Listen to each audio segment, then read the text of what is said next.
Hello' dear এটি student, কি খবৰ তোমালোকৰ? আজি ক্লাছ 9-ৰ মই গণিতৰ যিহেতু কিছুমান ডিষ্ট্ৰিক্টত হৈ গৈছে পৰীক্ষা আৰু কিছুমান ডিষ্ট্ৰিক্টত হ'বলগীয়া বাকী আছে। এতিয়া মই এখন হৈছে আমাৰ হোজাই ডিষ্ট্ৰিক্টৰ কুৱেশ্যন পেপাৰ, পৰীক্ষা যিহেতু হৈ গৈছে হোজাই ডিষ্ট্ৰিক্টৰ, আৰু ইয়াত মানে বহুত কেইটামান গুৰুত্বপূৰ্ণ MCQ আছে। মই দেখিলোঁ, যিহেতু মই তোমালোকৰ লগত আজি আলোচনা কৰিম। তোমালোকে সকলোৱে চাই যোৱা, কিবা যদি বুজি নোপোৱা মোক ক'বা, ঠিক আছে? কমেণ্ট কৰি পেলাই মোক কৈ দিবা বা ইনষ্টাগ্ৰামত মেছেজ কৰি দিবা, তেতিয়া মই ধুনীয়াকৈ লাগিলে বুজাই দিম তোমাক। ধুনীয়াকৈ কথা পাতি পেলাই ধুনীয়াকৈ বুজাই দিম। এতিয়া যিহেতু মই ইমান এটা সময় নষ্ট নকৰি তোমালোকক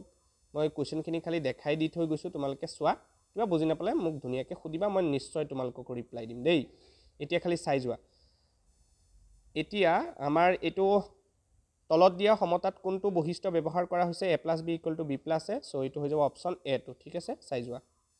নেক্সট, তলৰ কোনকেইটা মানকেইটা সমান বুলি কৈছে? চ' 1⁴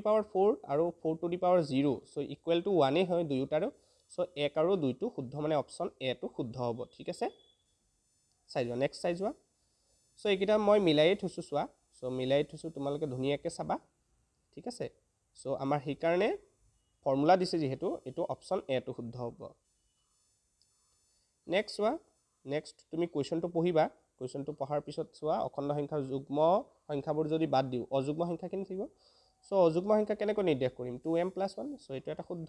আকৌ তলৰ 5 নম্বৰ কুৱেশ্যনটো চোৱা, 0.25%ৰ শতকৰা 25%, ঠিক আছে? ইজি কুৱেশ্যন এইটো। চ' নেক্সট তুমি চোৱা, প্ৰতিটো পূৰ্ণ সংখ্যা স্বাভাৱিক সংখ্যা নহয়, এইটো অপশ্যন নহ'ব, এইটো উক্তি শুদ্ধ নহয়। প্ৰতিটো অখণ্ড সংখ্যা পৰিমেয় সংখ্যা, এইটো হয়। আকৌ প্ৰতিটো পৰিমেয় সংখ্যা অখণ্ড সংখ্যা, এইটো নহয় আকৌ। চ' কেৱল 2টোহে উক্তি সত্য, হয়নে নাই? চ' এইটো হৈ যাব আমাৰ এইটো অপশ্যন বি, ঠিক আছে? নেক্সট চোৱা। তাৰপিছত এইটো চোৱা, উক্তি আৰু কাৰণ দি দিছে 7 নম্বৰ কুৱেশ্যনটো, দেখা পাইছেনে? ঠিক আছে, চোৱা কি দিছে। উক্তি আৰু কাৰণৰ যদি কুৱেশ্যন যদি পোৱা, তোমালোকে মেক্সিমাম কুৱেশ্যন অপশ্যন এটোৱে শুদ্ধ হয়। তোমালোকে ধুনীয়াকৈ পঢ়ি চাবা, দুয়োটা কাৰণটো উক্তিৰ শুদ্ধ ব্যাখ্যাই হয় কিন্তু দেই, ভালকৈ পঢ়ি চাবা, ঠিক আছে? আৰু নেক্সট চোৱা। নেক্সট 8 নম্বৰটো চোৱা, তলৰ কোনটো অপৰিমেয় সংখ্যা নহয়? অপশ্যন চিটো হ'ব √2 to 5ৰ অপৰিমেয় সংখ্যা নহয়, ই এটা পৰিমেয় সংখ্যা দেই। তাৰপিছত চোৱা, এই 9 নম্বৰটো প্ৰশ্নটো পাৰিবাই তোমালোকে, হয়নে? চ' ডিটো হৈ যাব। আচ্ছা, মই অলপ ডিটেইলছত মই কৈ যোৱা নাই তুমি যদি কোনোবাই যদি বুজি পোৱা নাই, মোক একদম লাজ কৰিব নালাগে, মেছেজ কৰিবা বা কমেণ্ট কৰিবা, মই ধুনীয়াকৈ বুজাই দিম, ঠিক আছে? নেক্সটত তোমালোকৰ কাৰণে বহুত বস্তু আহি আছে। ক্লাছ 10ত যেতিয়া উঠিবা, বহুতখিনি বস্তু মোৰ এইটো চেনেলৰ পৰা পাবা। তোমালোকে যদি কোনোবাই যদি নতুনকৈ চাই আছে, ছাবস্ক্ৰাইব কৰি থৈ দিবা দেই। তাৰপিছত চোৱা, তলৰ কোনটো ৰৈখিক বহুপদ ৰাশি? চ' এইটো হ'ব। যাৰ বহুপদ ৰাশি ৰৈখিক কোনটো হয়? যোনটো চলকৰ মানটো যদি আমাৰ যদি 1 হয়, তে গোটেইকেইটাৰো চোৱাচোন, চলকৰ মান 2 আছে, হয়নে নাই? কিন্তু এই চলকৰ ৱাইৰ ওপৰত কি আছে? 1 আছে। চ' সেইটো কাৰণে ৰৈখিক সমীকৰণ। নেক্সট, এইটো উৎপাদক বিশ্লেষণ কৰা এটা ষ্টেপ কিছুমান আমাক ক'ব দিছে, কোনটো প্ৰথম হ'ব, কোনটো এইটো প্ৰথম হ'ব, এইটো 2 নম্বৰত হ'ব, তাৰপিছত এইটো 3 নম্বৰত হ'ব, আৰু এইটো হ'ব 4 নম্বৰত, হয়নে নাই? চ' অপশ্যন সেইকাৰণে চিটো শুদ্ধত্ব মিলাই চাবা। 12 নম্বৰ কুৱেশ্যনটো 2x + 5 বহুপদৰ শূন্য হ'ব, কোনটো হ'ব? অপশ্যন বিটো। 5টো যদি এইপিনে যায়গৈ -5, 2টো আকৌ এইপিনে লৈ গ'লে হৰণ হৈ যাব, -5/2 হৈ যাব শূন্যটো। তাৰপিছত এইটো দিছে, এইটো px এটা বহুপদৰ মাত্ৰা,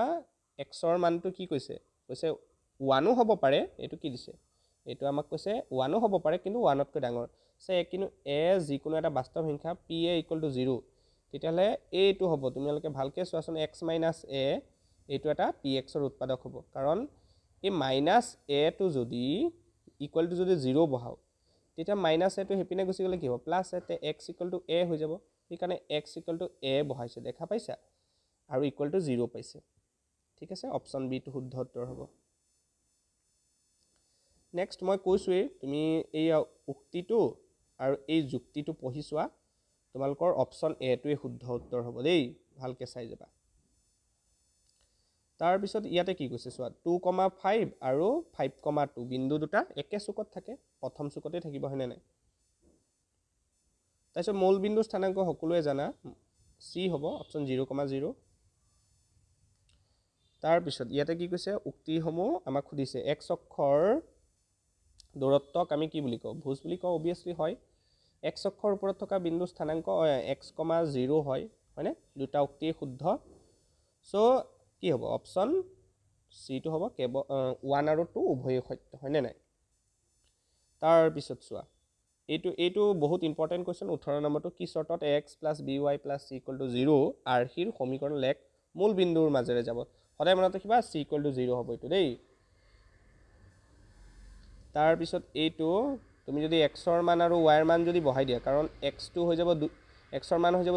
2 আৰু y ৰ মান হৈ যাব -3 তুমি যদি এই সমীকৰণত যদি তুমি যদি বহাই দিয়া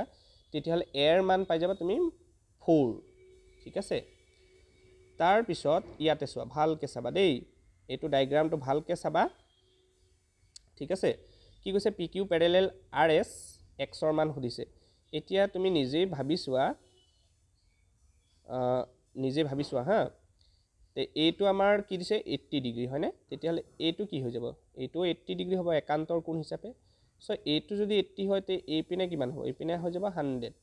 হয়নে নাই এতিয়া 2x মানে কি হ'ব x ৰ মানটো কি হ'ব 50 হ'ব হয়নে নাই নিজে ভাবি চোৱা নেক্সট এইটো চোৱা এইটো আমাক x ৰ মানটো সুধিছে এইটো 100 হৈ যাব কিয়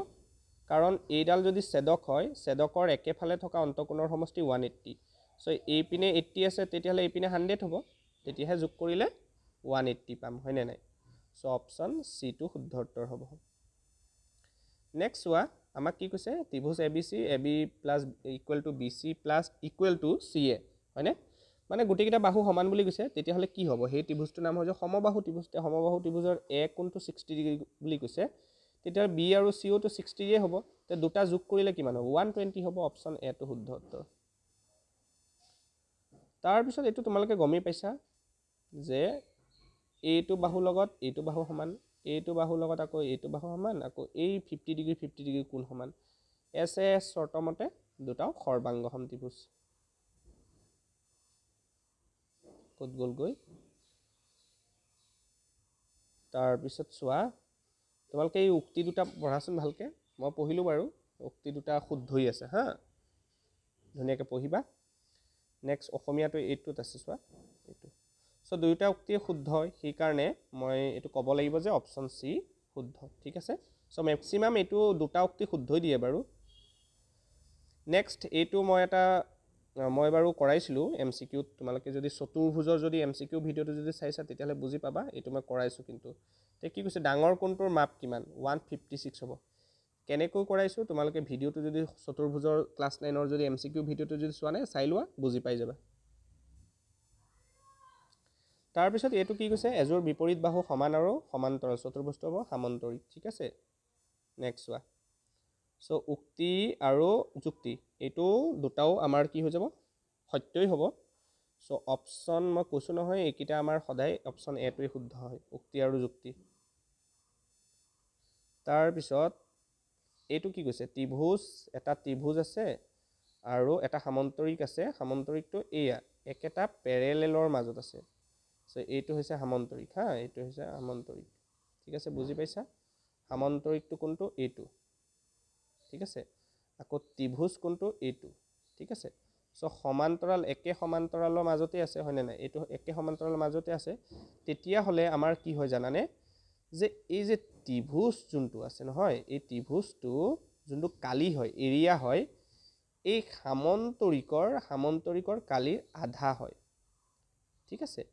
তে সামান্তৰিকৰ কালিটো আধা হয় এইপিনে সামান্তৰিক থাকিব আৰু এইপিনে থাকিব ত্ৰিভুজ ঠিক আছে ত্ৰিভুজৰ যোনটো কালি হাফ হ'ব কাৰ সামান্তৰিকৰ কালি তে সামান্তৰিকটো যদি এইপিনে যদি মই লৈ আহো হা তেতিয়া হলে 1/2 পাই যাম আমি ত্ৰিভুজ আৰু সামান্তৰিকৰ কালিৰ অনুপাতটো কি পাই যাম 1/2 সো হৈ যাব সেই কাৰণে আমাৰ অনুপাতটো হৈ যাব 1:2 ঠিক আছে ভালকে চাই লব যদি বুজি পোৱা নাই মোক সুধিবা দেই মই বুজাই দিম নিশ্চয় নেক্সট এইটো কমন এইটো হৈছে ভূমি আমাক একে ভূমি কোনটো এই এবি হ'ব এইটো কাৰণে অপচন এ টো শুদ্ধ তাৰ পিছত এইটোই সামান্তৰিকৰ কালি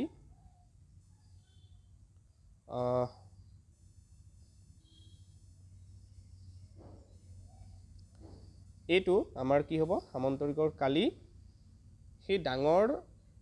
সামন্তৰিকটোৰ এইটো যদি আমাৰ সামন্তৰিক হয় ইয়াৰ মধ্যবিন্দুকেইটা যদি সংযোগ কৰি দিওঁ আৰু এটা সামন্তৰিক পাম আৰু এই সামন্তৰিকটোৰ কালি হৈ যাব এই গোটেই সামন্তৰিকৰ কালিৰ কি হৈ যাব আধা হ'ব ঠিক আছে সো এইটো হৈ যাব সো নেক্সট চোৱা নেক্সট সো আমাক কি কৈছে এটা বৃত্তৰ বৃহত্তম জ্যাটো এটা যদি বৃত্ত হয় ইয়াৰ যদি বৃহত্তম জ্যাটো এইটো হ'ব তে এইটো ব্যাসাৰ্ধ হ'ব নেকি ব্যাসাৰ্ধ নহয় এইটো ব্যাসে হ'ব সো এইটো উক্তি মানে আমাৰ ভুল দিছে তাৰ পিছত নেক্সট কেন্দ্ৰ ধৰি লোৱা এইটো সৰি দেই উৎপাত কৰে মানে স্ক্ৰিনটো বিৰাট সো এইটো হৈছে আমাৰ বৃত্ত হা এইটো আমাৰ কেন্দ্ৰটো তে কেন্দ্ৰ আৰু যিকোনো বিন্দু বৃত্তটো যিকোনো বিন্দু এইটো এটা বিন্দু হ'ব পাৰে ঠিক আছে ধৰি লোৱা এইটো এটা বিন্দু এইটো এটা বিন্দু এইটো এটা বিন্দু এইটো এটা বিন্দু এইবিলাক বৃত্তৰ বিন্দু নহয় জানো তে এইবিলাক যদি সংযোগ কৰি দিওঁ কেন্দ্ৰবিলাকৰ লগত যদি সংযোগ কৰি দিওঁ এইবিলাক কি বাৰু ব্যাসাৰ্ধ হ'ব সো সেইটোৱেতো কৈছে ন নোযোৱা হ'লচোন এইটো সো সেইটোৱেতো কৈছে ন যে কি কৈছে যে কেন্দ্ৰ আৰু বৃত্তৰ যিকোনো এটা বিন্দু সংযোগী ৰেখাখণ্ড বৃত্তটোৰ এডাল ব্যাসাৰ্ধ সো এইটোৱে বুলি কৈছে সো কেৱল 2 নম্বৰটো সত্য হয় নে নাই নেক্সট চোৱা নেক্সট তোমালোকে যদি আমাৰ বৃত্ত চেপ্টাৰটো যদি পঢ়িছা ক্লাছ 9ৰ যদি বৃত্ত চেপ্টাৰটো পঢ়িছা এইটো গম পাবা যে কেন্দ্ৰৰ পৰা যদি সমান জিয়ালৈ যদি তুমি কি কৰা লম্ব যদি টানাতে এই লম্ব দুডাল কি হয় সমান হয় তো এটা লম্ব কি বুলিছে 3 সেন্টিমিটাৰ তেতিয়ালে OF লম্বডালো কিমান হ'ব 3 হ'ব সো অপচন সি টু শুদ্ধ উত্তৰ তাৰ পিছত এইটো প্ৰশ্নও চোৱা যে আমাৰ এইটো হৈছে কেন্দ্ৰস্থ কোণ আৰু বৃত্তস্থ কোণটো কি হয় আধা হয় কেন্দ্ৰস্থ কোণতকৈ তে এই দুটা মিলি পেলাই কিমান হৈ আছে 60 আৰু 30 মিলি পেলাই 90 তাহলে এইটো কিমান হ'ব এইটো হৈ যাব 45 ডিগ্ৰী সো ADC ওলাব দিছে এইটোৱে দেখা পাইছা ADC বৃত্তস্থ কোণটো ওলাব দিছে তেতিয়ালে কি হ'ব বৃত্তস্থ কোণটো আমাৰ বৃত্তস্থ কোণটো এইটো তো বৃত্তস্থ কোণটো হৈ যাব 45 ডিগ্ৰী সো অপচনত আছে আছে ঠিক আছে এইটো আমাৰ 45 ডিগ্ৰী ঠিক আছে নেক্সট এইটো চোৱা সদায় মনত ৰাখিবা আমাৰ কি বুলি কৈছে এইডাল আমাক কি বুলি কৈছে ব্যাস বুলি কৈছে সো এইটো আমাৰ 40 ডিগ্ৰী বুলি কৈছে এইটো বৃত্তস্থ অৰ্ধবৃত্তস্থ কোণ বুলি কৈছে দেখা পাইছে অৰ্ধবৃত্তস্থ কোণ বুলি কৈছে তো এইটো হৈ যাব আমাৰ 90 ডিগ্ৰী ঠিক আছে তে এইপিনে আছে 40 ডিগ্ৰী এইপিনে 90 তে এইটো কিমান হ'ব বুজি পাইছানে সো 90 প্লাস 40 কিমান হ'ব 130 আৰু এইপিনে কি হৈ যাব 50 ডিগ্ৰী সো এইটোৱে হৈ যাব 50 ডিগ্ৰী ঠিক আছে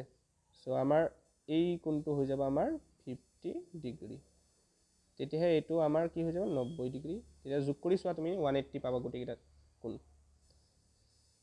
তাৰ পিছত এইটো আমাৰ কি দিছে আমাৰ সমবাহু ত্ৰিভুজৰ কি কৈছে ত্ৰিভুজৰ কালি ওলাব দিছে তে এইটো আমাক পৰিসীমাটো দিছে তে এইটো এটা সমবাহু ত্ৰিভুজ হা যদি পৰিসীমা যদি 30 হয় তেতিয়াহলে এইটো 10 সমবাহু ত্ৰিভুজ মানে কি সব পিনে 10 হ'ব এইটো 10 হ'ব হয়নে নাই তো তিনটা যোগ কৰিলে আমাৰ সমবাহু ত্ৰিভুজটোৰ পৰিসীমা পাম তে কিমান দিছে 30 ডিগ্ৰী সৰি ডিগ্ৰী নহয় 30 সেন্টিমিটাৰ এতিয়া কথাটো হ'ল যে সমবাহু ত্ৰিভুজৰ আমি বাহু কিটা গম পালো 10 10 কে আছে হয়নে সমবাহু ত্ৰিভুজৰ কালিটো সুধিছে তো সমবাহু ত্ৰিভুজৰ কালি ওলোৱা ফৰ্মুলা এটা আছে সট্ৰিক √3/4 ইনটু বাহু স্কয়াৰ তে বাহু আছে 10 ইনটু 10 হৈ যাব মানে 100 সো 4 ৰে 100 কাটিলো 25 সো হৈ যাব কিমান আমাৰ সো হৈ যাব আমাৰ 25√3 হৈ যাব কথাটো বুজি পালা বুজি নাপালে সুধিবা দেই লাষ্ট নকৰিবা মই এতিয়াও কৈ আছো লাষ্ট কৰিলে একো কৰিব নোৱাৰিবা তাৰ পিছত এইটো তোমালোকে যদি জানিব বিচাৰা কমেন্ট কৰিবা এইটো আনসাৰটো হৈ যাব সি ঠিক আছে কোনোবাই কৰাচোন জনে জনে পাৰিছা মোক কবা কমেন্টত কৰিবা যে হয় স্যাৰ পাৰিছো বুলি হা নেক্সট 37 নম্বৰ কোৱেশ্চনটো এইটো ফৰ্মুলাই দিছে তোমালোকে দেখা পাইছাই এইটো বাৰু সঠিককে মিলুৱাই আছে দেই সো অপচন কোনটো হ'ব এ লগত 3 টো মিলিছে আকৌ বি লগত 1 টো মিলিছে সি লগত 2 টো মিলিছে সো অপচন ডি টো হ'ব ঠিক আছে নেক্সট তুমি যদি এটো যদি কৰা তেতিয়া হলে এটো 7 হ'ব কেনে কৈ সুঙাৰ ভূমিৰ কালি সো ভূমিৰ কালি মানে কি সুঙাৰ ভূমিত কি আছে এটা বৃত্তই আছে সো বৃত্তটোৰ কালি কি পাই r স্কয়াৰ সো পাই r square equal to 154 so r টো ওলাই যাব হয়নে কৰি চাবাচোন এটো সো নেক্সট তুমি যদি কৰা এইটো হৈ যাব অপশ্যন বি টো হা কৰি চাবাচোন সো নেক্সট 40 নম্বৰ এইটো এটা তোমালোকৰ টেক্সচুৱেল প্ৰশ্নই হয় তোমালোকে চাবা কিতাপখনত বিচাৰি চাবা উদাহৰণৰ কোৱেশ্চন এটা হয় এইটো সো এইটো হৈ যাব এইটো ঠিক আছে এটা ঘনকৰ যদি আয়তন আমি যদি গম পাই যাও গোটেই 15টা ঘনক আছে ইয়াতে সো 15টা ঘনকৰ কিমান হ'ব 15 ইনটু এটা ঘনকৰ আয়তন বুজি পালা তে এটা ঘনকৰ আয়তন কেনেকৈ ওলাবা এটা ঘনকৰ আয়তন কেনেকৈ ওলাব ঘনকৰ আয়তন কেনেকৈ ওলাই তুমি বাহুৰ দৈৰ্ঘ্যটো জানিব লাগিব বাহুৰ দৈৰ্ঘ্য দেখোন 3 তে 3 তুমি 3 বাৰ পূৰণ কৰি দিয়াতে এটা ঘনকৰ আয়তন গম পাই যাবা 3 যদি তুমি 3 বাৰ পূৰণ কৰা 27 পাবা তে 27 পূৰণ 15টা ঘনক হয় নে নাই তুমি 27 পূৰণ 15 কৰি দিয়া আনসাৰটো পাবা 405 সো হেইটোৰ কাৰণে আমাৰ অপচন এটো শুদ্ধটো দেই নেক্সট চোৱা নেক্সট এটো গমে পাইছা কেন্দ্ৰীয় প্ৰবৃত্তি মাপ নহয় ৰেঞ্জ পৰিসৰটো নহয় মানে দেই তাৰ পিছত ইয়াৰ যদি তুমি মাধ্য যদি উলোৱা তেতিয়া হলে ডি টো হ'ব ঠিক আছে গোটেই কেইটা তুমি যোগ কৰি প্লাই ডিভাইডেড কৰি দিয়া যিমান কেইটা সংখ্যা আছে সো 10টা সংখ্যা আছে 10 ৰে হৰণ কৰি দিয়া সো পাই যাবা 2.5 নেক্সট চোৱা ইয়াতে তুমি যদি এই সংখ্যা কেইটা যদি চোৱা হা সংখ্যা কেইটা চালে তুমি বহুলক কৈছা 15 দেই মনত ৰাখিবা এতিয়া এইপিনে চোৱা তুমি এইপিনে 10ও আছে দুবাৰ হয় নে নাই দেখা পাইছা 10 আছে কেইবাৰ দুবাৰ আছে দেই তাৰ পিছত তোমাৰ 15ও কৈছে চোৱাচোন 15 কেইবাৰ আছে 15ও দুবাৰ আছে এতিয়া আমাক আকৌ কি কৈছে আমাক কৈছে 15 আকৌ কেইবাৰ 15 বহুলক বুলি কৈছে তে 15 বেছি হ'ব লাগিব তেতিয়ালে এই যে x ৰ যোনটো মানটো যে x ৰ মানটো আমাৰ কি হ'ব লাগিব 15ই হ'ব লাগিব হয় নে নাই কোৱা সো 15ই হ'ব লাগিব তেতিয়াহে আমাৰ বহুলক হ'ব 15টো সেই কাৰণে আমি 15টো আমি অপচনত শুদ্ধ দিব লাগিব দেই নেক্সট চোৱা এইটো তোমালোকৰ উদাহৰণৰ প্ৰশ্ন ঠিক আছে সম্ভাৱিতাৰ প্ৰশ্ন কৰি চাবা কৰি পেলে তুমি অপচন সি টো শুদ্ধ পাবা চাবা নেক্সট এইটোটো গম পাইছাই ন এইটো বহুত ইম্পৰ্টেন্ট কোৱেশ্চন মই কৰাইছো এইটো কোৱেশ্চনটো ঠিক আছে সম্ভাৱিতাৰ কোৱেশ্চন সো এখিনি আসলে এমসিকিউ প্ৰশ্ন মই তোমালোকক ডাঙৰ ডাঙৰ প্ৰশ্নখিনিও লং কোৱেশ্চনখিনিও দেখাই দিছো হোজাই ডিস্ট্ৰিক্টত কি প্ৰশ্ন আহিছে ধুনিয়াকে চাই লোৱা ঠিক আছে এই লেখ অঙ্কন কৰা লেখ অঙ্কন দিব উৎপাদক বিশ্লেষণ কৰা দিব ঠিক আছে সম্ভাৱিতাৰ এটা প্ৰশ্ন দিবই তাৰ পিছত এই চতুৰ্ভুজৰ এই কোৱেশ্চনটো খুব ইম্পৰ্টেন্ট আহে দেই মনোযোগ দি প্লাই চোৱা ভালকে চাবা প্ৰেক্টিস কৰিবা তাৰ পিছত এইটো ঠিক আছে কিতাপৰ প্ৰশ্ন এইবিলাক হয় ধুনিয়াকে চাই লোৱা আৰু ধুনিয়াকে প্ৰেক্টিস কৰা আৰু কাৰ কেনেকুৱা হৈছে কমেন্টত জনাবা কিন্তু হা পৰীক্ষা দি আহি প্লাস জনাবা মোক কেনেকুৱা হৈছে কাৰ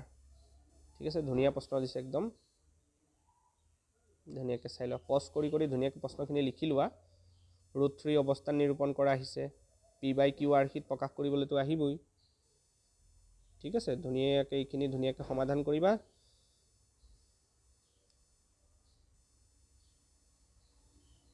ঠিক আছে সো নতুনকে যদি আহিছা সাবস্ক্ৰাইব কৰি থৈ দিয়া কাৰণ ক্লাস 10 তোমালোকে একদম ফ্ৰী অফ কষ্ট গোটেইখিনি তুমি কন্টেন্ট পাই যাবা একদম ফ্ৰী অ্যাবসলিউটলি ফ্ৰী থাকিব গোটেই ক্লাস মই ফ্ৰী কে কৰাই দিম ধুনিয়াকে তোমালোকে খালি চেনেলত এক্টিভ থাকিব লাগিব দেই ঠিক আছে সো এইখিনি আসলে এইটো ভিডিওত এটা সৰু ভিডিওত মই ধুনিয়াকে গোটেইখিনি কোৱেশ্চন আলোচনা কৰিলো তোমালোকে কমেন্টত জনাবা বুজি পাইছা নে নাই যদি বুজি নোপোৱা মই ধুনিয়াকে আকৌ আবেলি টাইমত আকৌ এটা ভিডিও বনাই প্লাই দি দিম ঠিক আছে বা ৰাতিবা হলেও তোমালোকে ভিডিওটো পাই যাবা সো সকলোৱে হিকাৰণে কোৱেশ্চনখিনি চোৱা প্ৰেক্টিস কৰা ভালকে সকলোৰে পৰীক্ষা বহুত বেছিকে ভাল হ'ব অল দা ভেৰি বেষ্ট ঠিক আছে